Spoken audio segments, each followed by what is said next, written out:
Good morning. I got to stop doing that. Good morning and happy Friday. So the biggest thing I got from Business Mastery this time, and again, people ask all the time, why do you keep going to these seminars? Why go to seminar after seminar? I happen to be in a room of what's called platinum partners, people that pay a pretty significant amount of money, and then you get to go to every seminar, and then there's also 3 additional seminars every year that's just the Platinum Partners with Tony Robbins and with a bunch of other people. And there's some Platinum Partners there who've been there for 10 years, 12 years. Why would you keep doing that? Well, because every time you go, first of all, every time you go to these seminars, they're different. They're constantly evolving. But every time you're different, you're in a different place. And as a result, you learn new things. I mean, each time you're in the seminar, your life is not the same as it was before. So you might have heard the same thing 10 times, but it never resonated with you until all of a sudden you were in a place in your life where you're like, oh, okay, now that makes sense. Well, this particular business seminar, the thing that I heard the most, it was originally said by Bill Gross, but then it was said by a bunch of other people. In business, culture eats strategy for breakfast.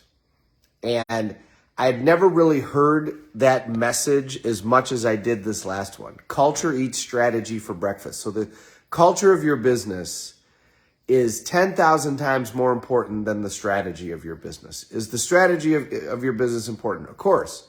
I mean, 15 years ago, would you want to have opened up a TV repair shop? No. You got to have a strategy that makes sense. But is it the best of everything that wins?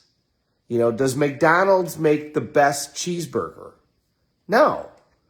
I mean, if you were going to pick the best cheeseburgers in the area, they just did in Rockford, Good Day State Line just did the best cheese. Did everybody say, well, go to McDonald's? Well, no, nobody said go to McDonald's.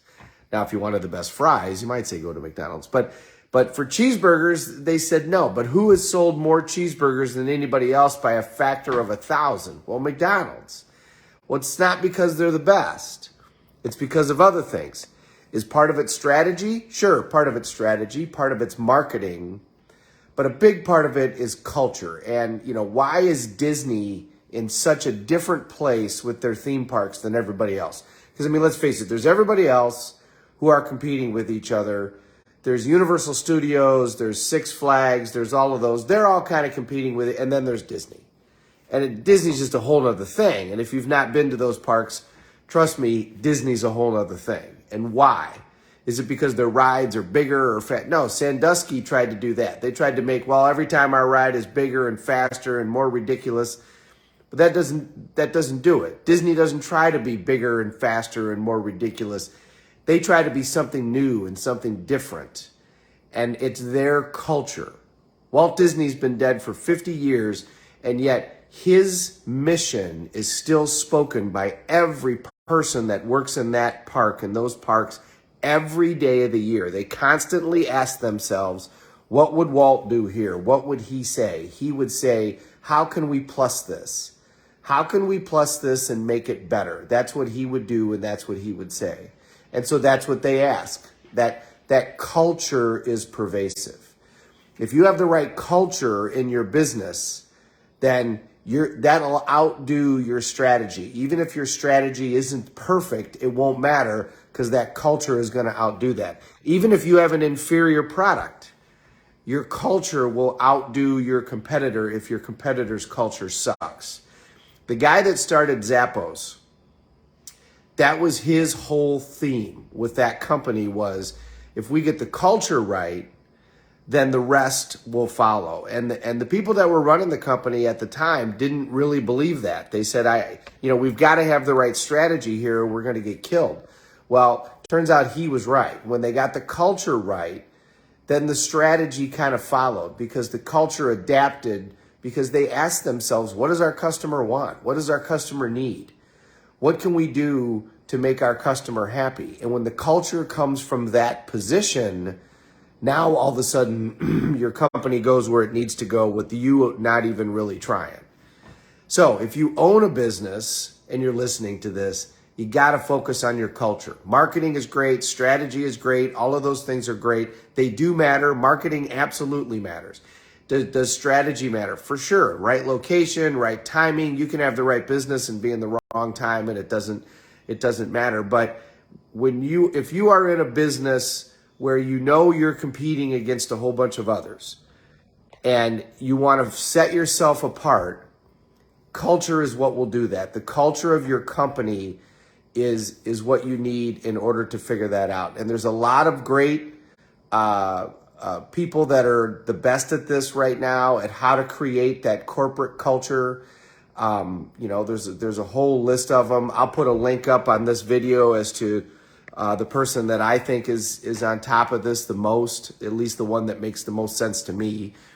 But there's a whole bunch out there. But culture is about, has everybody bought in to the values of the business? Do they all agree with the mission and the value of the business? And then have they bought in to a series of rules with regards to how they're going to interact with each other? Are we going to come from a place of respect? Are we going to come from a place of honesty? Are we going to talk about what's great, but also be willing to talk about what needs to be changed? Are we going to be able to have those conversations that need to be had? And are we going to do those out of respect and follow that series of rules? If instead the culture is we're going to talk about each other behind each other's back and we're going to do, that culture is not going to work. That culture is going to eat away at your company. And that's why hiring one person that is a bad hire can cost you hundreds of thousands or even millions of dollars during the life of the company, because it eats away. It's a cancer in your organization. But if you get the culture right, when somebody's acting like that, the rest of the company will stop that. And you can tell the companies that have the great culture because you can tell the way that they operate. They interact, the head of the company interacts tremendously well with the rest of the company. I have something going on at my building today, and the business that's doing that, I know, has a spectacular culture, because yesterday I saw them interact with the owner of the company, and they interact exactly the same with me, whether the owner's there or not there. They have the same professionalism. They have the same care for the customer. And when they interact with the owner, they interact on a level playing field. They're all interacting as one team there to make sure that they get the job done. It's not surprising that this business is incredibly successful with a culture like that. So if you're in a business, that's what you're after, is if you want to create that culture.